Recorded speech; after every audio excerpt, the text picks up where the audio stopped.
संजय जी आपसे है। राम मंदिर आस्था से जुड़ा मुद्दा, श्रद्धा से जुड़ा मुद्दा, एक ऐसा मुद्दा जिस पर दशकों तक सियासत होती रही। अब मंदिर का निर्माण हो चुका है। जो उत्साह उमंग उस समय दिखाई दी थी प्राण प्रतिष्ठा के कार्यक्रम में, क्या आपको लगता है कि उसका रिफ्लेक्शन दिखाई दे सकता है चुनाव के दौरान, अब जो सीटों पर चुनाव होने जा रहा है?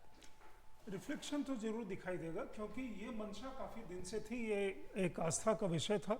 अगर इसको आप रिवर्स करके देखिए, राम मंदिर का इशू जब मोदी सरकार वाजपेयी सरकार जब सत्ता में आई थी, और उसके बाद जो चुनाव हुए 2004 में, और बीच का जो पीरियड हुआ जिस समय एक शिलाधान का कार्यक्रम हुआ था, उसके बाद ये गोधरा का भी इंसिडेंट हुआ था, तो लोगों के अंदर एक आक्रोश था। ये आक्रोश मैंने देखा है कि इस इतने समय में राम मंदिर की बात करते रहे, राम मंदिर के बारे में क्या हुआ, आपने कोई पहल की या नहीं की। इस बार इसका असर जरूर होगा। अब एक चीज है, लोग इससे रिलेट करके देखते हैं कि अभी राम मंदिर का उस समय में लोगों के बीच में जोश नहीं है। मैं आपको वो करना चाहूंगा कि एक तो ओवरऑल हो गया, और एक हम केवल स्पेसिफिकली अयोध्या की बात करें जिस सीट पर, क्योंकि सीट पर यहाँ पे भी चुनाव है, तो आपको लगता है कि वो विशेष रूप से उसका प्रभाव दिख सकता है?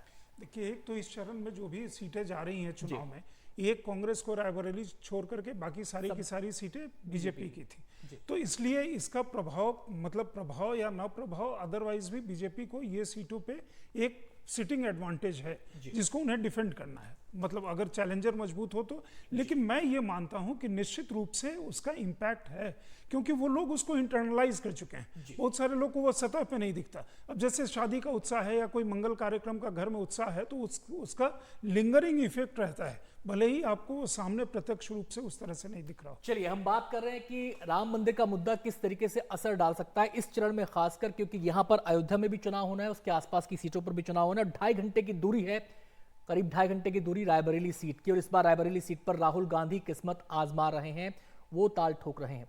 अदिति से मैं जानना चाहूंगा कि इस रायबरेली सीट पर ये चैलेंज राहुल के लिए कितना बड़ा है, और अगर राम मंदिर के मुद्दे के दायरे में इन चीजों को देखा जाए तो चुनौती कितनी बड़ी हो जाती है उनके लिए, और बीजेपी के लिए कितना बड़ा चैलेंज है कि गांधी परिवार के गढ़ में राहुल को यहां पर टक्कर देना।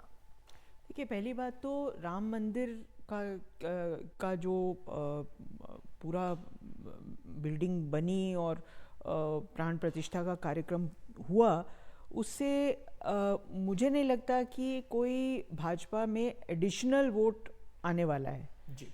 जो वोट पहले भी भाजपा को देता था वो और जोर शोर से भाजपा को देगा, लेकिन इसमें और नया वोट जुड़ जाए हमको ऐसा नहीं लगता है।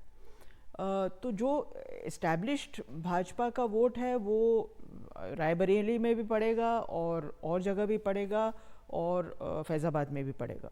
फैजाबाद उस सीट का नाम है, अयोध्या नाम नहीं है। ऐड करना चाह रहा हूं, 2009 से 19 तक अगर देखें तो कांग्रेस के वोट में 16% की गिरावट यहां पर दिखाई देती है।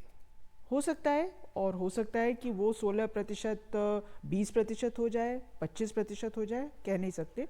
लेकिन इससे कोई एडिशनल राम मंदिर के नाम पर एडिशनल वोट भाजपा को पड़े, ऐसे हमको तो कम से कम उम्मीद नहीं लगती जी। रायबरेली के बगल में सीट है संजय जी, अमेठी वाली सीट। अमेठी में इस बार राहुल चुनाव नहीं लड़ रहे हैं, केएल शर्मा को वहां से मैदान में उतारा गया है। क्या एक मनोवैज्ञानिक एडवांटेज के साथ स्मृति ईरानी मैदान में है? और दूसरी बात यह कि जो कांग्रेस का कार्यकर्ता है, राहुल के ना लड़ने के फैसले से क्या उस पर कोई नकारात्मक असर आप देखते हैं? ये जो समीकरण है, इसको देखते हुए इस बार की फाइट क्या तस्वीर पेश करती है? देखिए, आपने बड़ा ही इंटरेस्टिंग सवाल पूछा। पहले तो स्मृति ईरानी वहां मजबूती से खड़ी है। दूसरी चीज ये है कि केएल शर्मा, मैं अभी कह सकता हूं कि वहां स्मृति ईरानी बहुत स्मूथली जीतेंगी, इसमें मुझे कोई अगर मगर नहीं है। दूसरी चीज़ ये है कि राहुल गांधी अगर ये कहते हैं कि वर्कर्स का मान सम्मान और लोगों की सुनते हैं, तो कांग्रेस का हर नेता वहाँ कोई सामान्य कार्यकर्ता से लेकर के प्रदेश अध्यक्ष से लेकर राष्ट्रीय अध्यक्ष तक ये कहते रहे कि हर वहाँ जो लोग हैं वो कहता है पिछली बार हमारी भूल हो गई और राहुल जी इस बार आए और मतलब प्रचंड बहुमत से जीतेंगे, लेकिन राहुल जी नहीं आए। तो पहली चीज़ ये है कि राहुल जी कार्यकर्ताओं की सुनते हैं कि नहीं सुनते हैं, या अपने समर्थकों की सुनते हैं कि नहीं सुनते हैं, ये भी एक इशू है। लेकिन एक चीज़ दूसरी ये भी तय है कि गांधी परिवार से कोई भी स्मृति ईरानी का सामना नहीं करना चाह रहा था। ये पॉपुलर परसेप्शन है। जब परसेप्शन की बात होती है तो सही और गलत की बात नहीं होती, परसेप्शन बिल्ड करने की बात होती है।